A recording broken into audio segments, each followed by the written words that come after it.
방송인 박래 씨를 둘러싼 논란 가운데 이른바 주사 이모로 불리는 인물의 의료행위 의혹은 단순한 연예계 구설을 넘어 의료법과 약사법, 보건범죄 단속 관점에서 중대한 사안으로 확장되고 있다. 문제의 핵심은 이 인물이 실제로 정식 의료인인지, 그 신분과 자격이 무엇인지, 그리고 국내 법상 허용되는 범위 안에서 의료 행위를 해왔는지 여부다. 더 나아가 이 인물과 접촉한 연예인들 가운데 누구까지 수사의 범위가 확대될 수 있는지, 환자 본인도 공범으로 처벌될 소지가 있는지에 대한 법적 쟁점 역시 함께 부각되고 있다. 주사 이모는 그동안 자신의 SNS와 주변인들의 증언을 통해 의료인으로 인식될 만한 여러 정황을 만들어 왔지만 정작 국내에서 통용되는 가장 기본적인 증빙인 의사 면허 여부는 끝까지 명확히 밝히지 않고 있다는 점에서 의혹이 증폭되고 있다. 이 인물은 방송과 보도를 통해 이땡땡 씨로 알려져 있으며 통상 주사 이모라는 별칭으로 불린다. 연락처가 공개된 이후 여러 차례 통화와 문자 연락이 시도되었으나 응답이 없었고 기존에 비교적 활발했던 SNS 게시물들도 상당수가 삭제되거나 비공개로 전환됐다. 그럼에도 카카오톡 프로필은 여전히 활성화되어 있고 그 안에는 의료 행위를 연상시키는 사진과 영상이 남아있는 것으로 전해진다. 카카오톡에 올라온 영상에는 의사 가운을 착용하고 진료하는 듯한 장면이 담겨 있고 다른 사진에서는 중국 의료진으로 보이는 인물들과 함께 포즈를 취하고 있다. 사진 속 남성은 의사 가운을 입고 있고 주사 이모로 지목된 인물은 검은 옷차림으로 나란히 서 있어 마치 의료진으로서 교류하거나 협업하는 관계인 것처럼 보이게 만든다. 또 다른 사진에는 수술복을 입고 수술에 참여하는 것으로 해석될 수 있는 장면이 담겨 있으며 영어로 5건의 수술 일정 때문에 피곤하다는 취지의 문구가 덧붙어 있다. 이러한 이미지들을 종합할 때 이 인물이 단순한 주사 시술 수준을 넘어 수술장에 출입하거나 의료진 일원으로 활동하는 것처럼 스스로를 연출해 왔다는 인상을 줄 수밖에 없다. 해당 인물에 대한 사전 정보 없이 카카오톡 프로필만 접하는 일반인이나 연예인들이라면 그를 정식 의료인으로 오인할 가능성이 상당히 높다는 점이 문제의식으로 제기되고 있다. 이와 같은 정황에도 불구하고 가장 단순하고 명확한 쟁점인 의사면허 여부에 대해서는 여전히 답변이 없는 상태다. 정식 의사면허를 가진 의료인인지 묻는 문자 질문이 전달됐지만 이에 대한 회신은 끝내 돌아오지 않았다. 만약 실제로 국내 의사 면허를 보유한 합법적인 의료인이라면 자신의 면허 번호를 제시하는 것만으로도 상당 부분 논란을 정리할 수 있다. 의료인은 면허 번호를 통해 자격을 손쉽게 증명할 수 있고 왕진이나 방문 진료라는 명목으로 연예인에게 영양제나 수액을 투여했다는 설명 역시 그 전제 위에서라면 일정 부분 설득력을 가질 여지가 있다. 그럼에도 짧은 문자를 통한 확인조차 이루어지지 않는 상황은 오히려 정식 의료인으로 보기 어렵다는 합리적 의심을 키우는 요소로 작용하고 있다. 현재 시점에서도 본인이 의료인임을 객관적 서류나 번호로 증명하면 논란이 상당히 정리될 수 있음에도 불구하고 이를 하지 않고 있다는 사실 자체가 의혹 확산의 중요한 계기가 되고 있다. 주사 이모는 논란이 커지자 자신의 SNS에 해명성 입장을 올리며 반박에 나섰다. 그 내용에 따르면 약 12년에서 13년 전 네이먼구를 오가며 공부했고 포강의과대학 병원에서 최연소 교수로 재직했다고 주장했다. 또한 의혹을 처음 제기한 전 매니저를 향해 자신이 어떻게 살아왔는지 알고 있느냐, 무엇을 안다고 가십거리로 만드느냐는 식으로 억울함을 호소했다. 의과대학 병원의 교수직 경력은 일반적으로 고난도 전문성을 갖춘 의료인이라는 이미지를 부여하는 요소다. 그러나 이 해명에서도 국내에서 의료 활동을 할 수 있는 대한민국 의사 면허 보유 여부는 명확히 언급되지 않았다. 네이먼구와 중국 의과대학 교수 경력을 강조하면서도 한국에서 합법적으로 의료 행위를 할 수 있는 자격이 있는지에 대해서는 침묵한 셈이다. 이 점 때문에 해명글이 오히려 새로운 의문을 불러일으켰고 이후 주사 이모는 해당 SNS 게시물들을 포함해 대부분의 게시글을 삭제했다. 만약 자신의 설명이 전혀 문제될 것이 없고 정당하다고 확신한다면 이러한 글을 굳이 삭제할 이유가 있느냐는 의문이 뒤따르며 삭제 자체가 또 다른 논란의 씨앗이 되고 있다. 실제 이력과 경력을 증빙할 수 있는 문서, 학위, 면허증 등을 공개하면 될 문제를 끝내 피하고 있다는 점에서 이 인물의 자기소개와 경력 기술을 어느 정도까지 신뢰할 수 있는지에 대한 의구심도 커지고 있다. 의료계는 이 사안을 단순한 이미지 조작이나 과장 홍보 차원을 넘어서 명백한 불법 의료행위 의혹으로 바라보고 있다. 대한의사협회는 12월 8일 입장문을 통해 이번 사건이 국민 건강을 심각하게 위협하는 의료법 및 약사법 위반 사안임을 분명히 하며 해당 행위가 명백한 불법 무면허 의료 행위라고 지적했다. 의사협회는 의료인이 행하는 적법한 진료와 이 같은 불법 시술은 본질적으로 다르며 이를 방문 진료라는 명목으로 포장하거나 본질을 흐려서는 안 된다고 강조했다. 더 나아가 이 사건에서 제기된 정황 가운데 일부는 향정신성 의약품이 불법 유통, 사용된 것으로 의심되는 대목이 있어 이에 대한 철저한 수사와 감독을 요구했다. 아직 사실관계가 전부 입증된 것은 아니지만 실제로 무면허자가 향정신성 의약품을 투약했다면 단순한 의료법 위반을 넘어 보건범죄 단속과 관련된 중범죄로 비화할 수 있다는 점에서 사안의 심각성이 거듭 강조되고 있다. 이 사건의 또 다른 축은 박래 씨 본인의 입장이다. 박래 씨는 면허가 있는 의사에게 영양제를 맞았기 때문에 문제가 되지 않는다는 취지로 반박해왔다.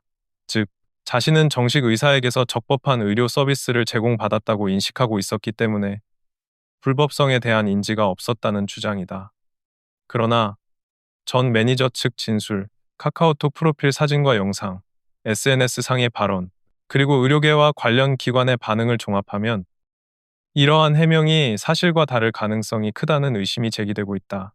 특히 주사 이모가 국내 면허 보유 여부를 명확히 밝히지 않은 점, 오피스텔이나 차량에서 수액과 주사를 놓았다는 정황, 응급 상황과 무관한 장소에서 반복적으로 시술이 이루어졌을 수 있다는 점 등은 박래 씨의 설명과 정면으로 충돌하는 지점이다. 만약 오피스텔이나 차량 안에서 수액을 처방하고 주사했다는 진술이 사실로 확인된다면 그 자체만으로도 의료법 위반에 해당할 수 있다는 것이 전문가들의 지적이다.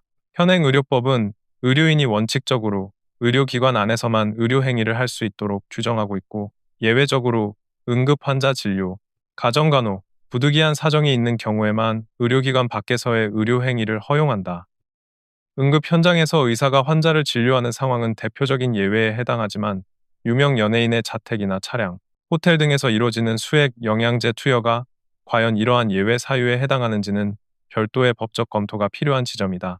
단순한 피로 회복이나 미용 목적의 주사가 응급 상황 또는 부득이한 사정으로 인정될 수 있을지에 대해 의료계와 법조계는 상당히 회의적인 입장을 보이고 있다. 따라서 주사 이모가 의사인지 간호사인지 혹은 어느 국가에서 어떤 자격을 가진 인물인지와 별개로 의료기관 외부에서 반복적으로 의료행위를 했다면 그 자체가 위법 소지를 안고 있을 수 있다는 문제점이 제기된다.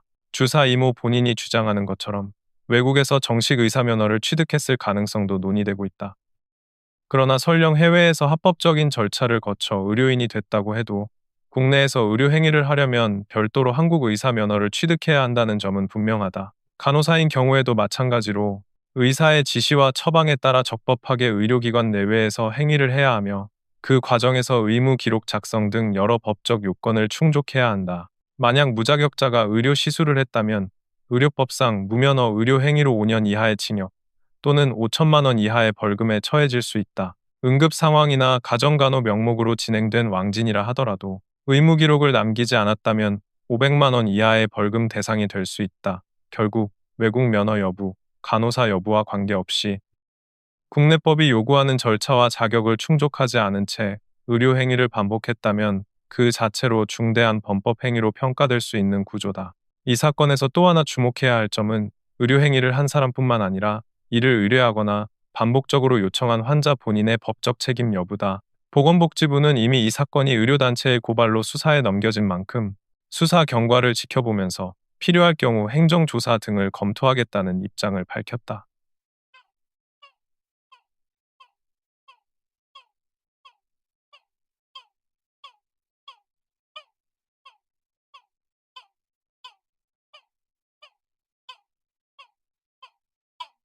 연예인 등 환자들이 의료법 위반을 인지하면서도 적극적으로 시술을 요구하거나 반복적으로 가담했다면 환자 본인 역시 공범으로 처벌될 가능성이 있다는 것이 복지부의 판단이다.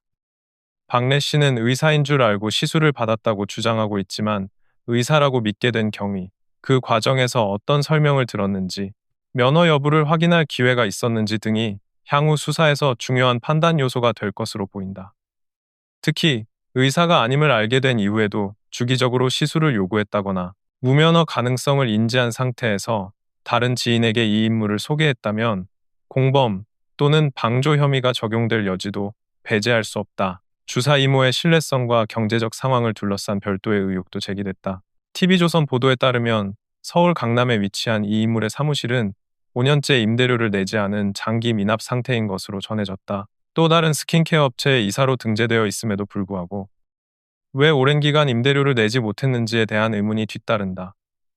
관련 오피스 측 관계자는 2021년부터 연락이 닿지 않고 관리비 임대료 입금도 이뤄지지 않았으며 내용 증명을 여러 차례 보냈다는 취지의 증언을 한 것으로 알려졌다. 이러한 정황은 주사 이모가 주장하는 해외 교수 경력, 전문 의료인 이력과 일정 부분 괴리를 보여주는 요소로 받아들여지고 있다.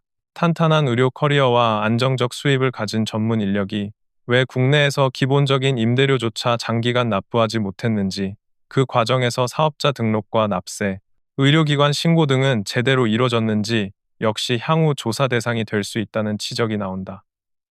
주사 이모의 정확한 정체를 둘러싼 논란이 커지는 또 다른 이유는 본인이 스스로를 설명해온 각종 이력과 외부 검증 결과 사이에 큰 간극이 보인다는 점이다.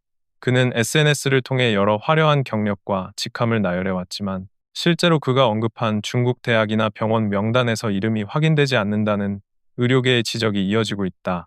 일부에서는 이 인물이 언급한 의대가 중국 내 의대 공식 명단 어디에서도 찾아볼 수 없다고 주장하기도 한다.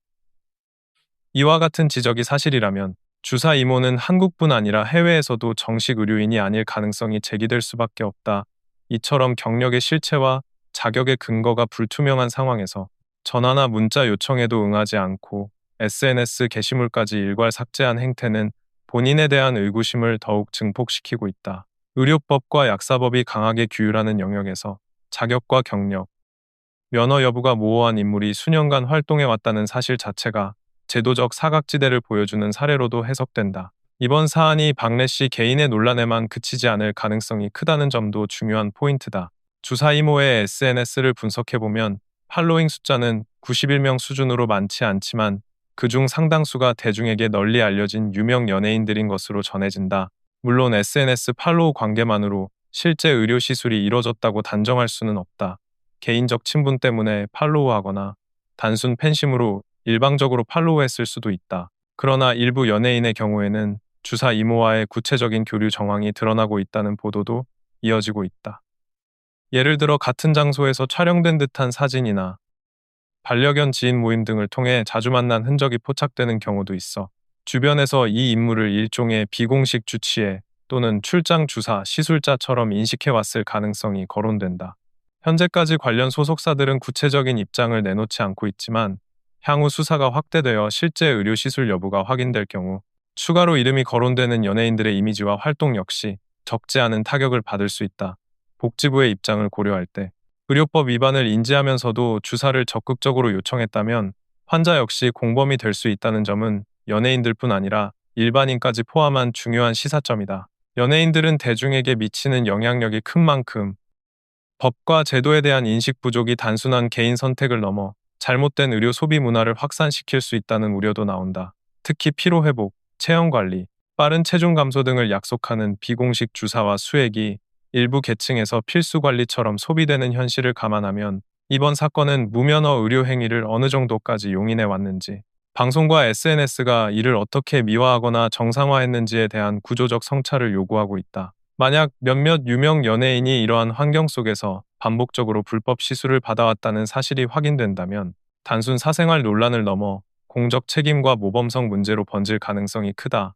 전반적으로 볼 때 이 사건은 단일 인물의 일탈에만 초점을 맞추기보다 국내 의료 체계와 연예 산업, SNS 기반 자기 홍보 문화가 얽혀 만들어낸 복합적 문제로 접근할 필요가 있다. 자격과 경력이 불투명한 인물이 온라인에서 화려한 이미지를 구축하고 방송과 입소문을 통해 연예인, 유명인과 접점을 만들며 사실상 그늘 의료 시장을 형성한 구조가 문제의 배경으로 지적된다. 그 과정에서 의료법과 약사법, 보건범죄 단속법이 요구하는 기본적인 절차와 책임은 뒷전으로 밀려났을 가능성이 크다. 따라서 향후 수사는 주사 이모 개인의 무면허 여부, 특정 연예인의 공범 가담 여부를 넘어서 비슷한 형태의 비공식 시술 네트워크가 다른 지역과 업계에도 존재하는지, 제도적으로 어떤 보완이 필요한지를 함께 점검하는 방향으로 진행될 필요가 있다. 향후 수사와 행정조사를 통해 사실관계가 보다 명확해지기 전까지는 모든 당사자에게 법적 절차와 방어권이 보장되어야 한다. 그럼에도 이 사건이 던지는 경고는 분명하다. 첫째, 의료행위는 자격과 장소, 절차가 엄격하게 규율되는 영역이며 이를 위반했을 때는 시술자와 환자 모두 중대한 법적 책임을 질 수 있다는 점. 둘째, SNS와 입소문을 기반으로 형성된 비공식 의료 시장은 외견상 화려하고 편리해 보일 수 있지만 그 이면에는 검증되지 않은 약물 사용과 안전성 미확인 시술이 자리할 수 있다는 점. 셋째, 대중의 사랑을 받는 연예인과 인플루언서일수록 개인적 편의와 단기적 효과보다 공적 책임과 법적 준수를 우선해야 한다는 점이다. 주사 이모를 둘러싼 수사가 어떤 결론에 이르든 이번 논란이 무면허 의료와 그늘 의료 시장에 대한 경각심을 높이고 제도 개선 논의를 촉발하는 계기가 될 수 있을지 주목된다.